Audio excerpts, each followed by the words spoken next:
As the General Assembly considered the basis of the draft law amending the state budget for the 2021-2022, the Minister of Finance and Economic Planning, Dr. Uzziel NDAGIJIMANA, pointed out that this year's budget has been revised upwards due to the increased incoming grants and loans. Minister NDAGIJIMANA told the Parliament that the government intends to increase total resources by 633.6 billion Rwandan francs, representing a 16.6% increase.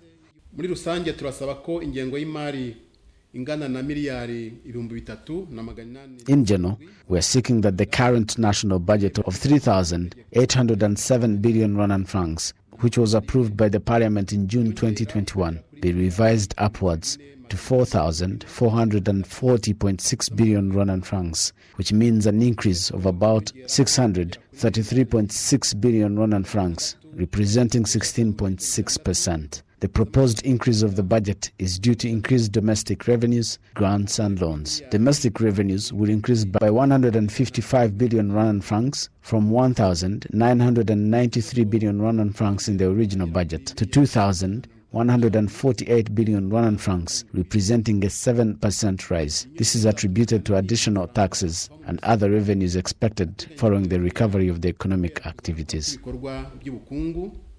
Minister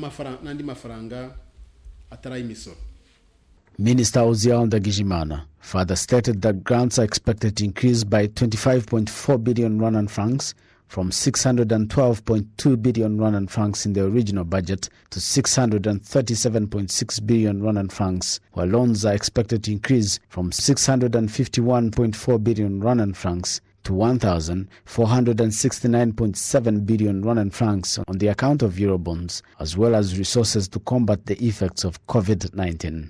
NDAGIJIMANA also pointed out that in the last 7 months, the state budget has been executed at 59%. He also outlined the number of public institutions whose budgets are going to increase with the revised budget. The budget for the Ministry of Infrastructure increased due to some of the issues mentioned by Honorable Habineza, which is Commonwealth Heads of State meeting. There are several infrastructure projects established, especially at Kigali International Airport, as well as in Musanze, where small jets will park. As part of the preparations for CHOGM, the budget for the Ministry of Infrastructure had to be increased. There are other institutions which have been recently established. I'll give an example of the Rwandan Embassy in Poland, the National Cyber Security Authority, where some organizations were merged into one. Bivuze ko mu ngengo y'imari hasigara mu gusa ayo bakoresheje bigahita bifunga none ingengo y'imari kwimurira mu rwego rushya cyangwa mu kigo gishya. Some lawmakers questioned where the extra money will come from and why government agencies have increased the budget, while in other institutions their budgets dropped. Now,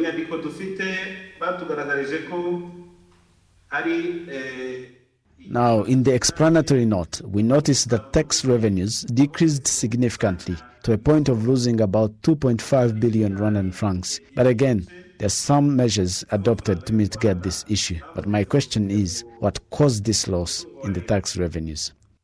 The Minister of Finance and Economic Planning, Dr. Uzziel NDAGIJIMANA, explained that the extra funds mentioned in the revised budget was allocated to the priority sectors, but reassured the legislators that the government is aware that more public institutions shall have their budgets revised upwards as funds become available. He also outlined measures through which the government will fill the deficit in the national budget. Kubijanye n'ibyuho on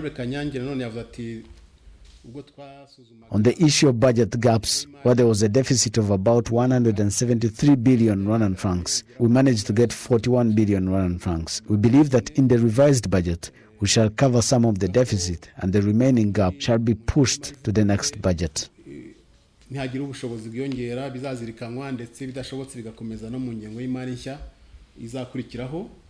The General Assembly of the Chamber of Deputies approved the revised government spending for the year 2021-2022. Reporting for RwandaTV News, Athan Tashobya.